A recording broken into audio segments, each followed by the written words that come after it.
Jadi teman-teman ya, buat kalian yang belum tahu, gue udah berkali-kali bilang bahwa Republik Indonesia bisa ambil keuntungan dari perang yang terjadi di Hormuz. Karena Hormuz itu bukan cuma dilewatin oleh minyak bumi. Betul, 20% oil and gas dunia keluarnya dari Hormuz. Tapi selain itu juga ada yang namanya pupuk. Jadi perang Amerika Serikat sama Iran itu bisa menjadikan Indonesia cuan banyak karena kita adalah salah satu eksportir pupuk juga. Dan teman-teman tahu ya, populasi penduduk di bumi ini bukannya makin berkurang tapi makin bertambah banyak. Apalagi negara kayak India penduduknya miliaran guys. 5 kali lipat Indonesia. Mereka punya lebih dari 1,4 miliar loh manusia yang ada di India. Itu mau dikasih makan pakai apa? Tentu butuh yang namanya pupuk kimia. Nggak mungkin lu kasih makan miliaran penduduk pakai pupuk organik. Nggak bisa, nggak scalable. Mereka butuh pupuk. Dan negara-negara yang penduduknya banyak, ya mau nggak mau wajib makin takut.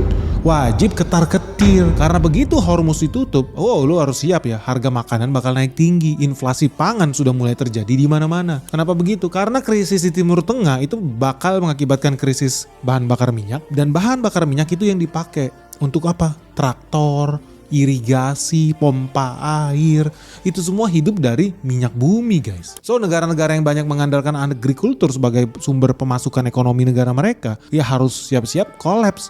Karena dapat 2 serangan. Traktor dia nggak jalan karena harga solarnya mahal atau langka. Terus yang kedua, kalaupun traktornya bisa jalan, tanamannya nggak bisa tumbuh, tanamannya stunting karena nggak ada pupuknya. Makanya Australia juga ketakutan. Karena Australia suka nggak suka salah satu ekspor utama mereka ternyata bahan pangan juga. Jadi teman-teman kalau lu belum tahu ya, India itu udah resmi ngemis-ngemis ke Indonesia. Mereka minta pupuk ke Indonesia karena situasi perang di Timur Tengah semakin panas nih. Apalagi ya, dengan ditutupnya Selat Hormuz, ini pasti mengancam ketahanan pangan dunia yang ujung-ujungnya bisa memicu krisis pangan di India.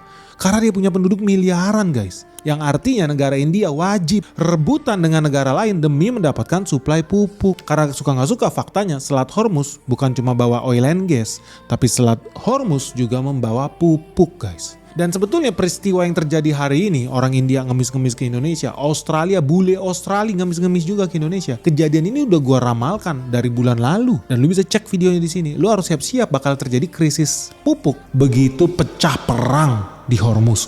Kalau Selat Hormuz terganggu karena blokade ini, karena perang-perangan ini, teman-teman akan lihat ekspor pupuk dari Teluk terhambat, ujung-ujungnya apa? Pengiriman energi terganggu, harga energi makin tinggi, jalur produksi pupuk ikut terganggu, ekspor pupuk dari Teluk terhambat, bahwa konflik geopolitik ternyata membawa krisis energi.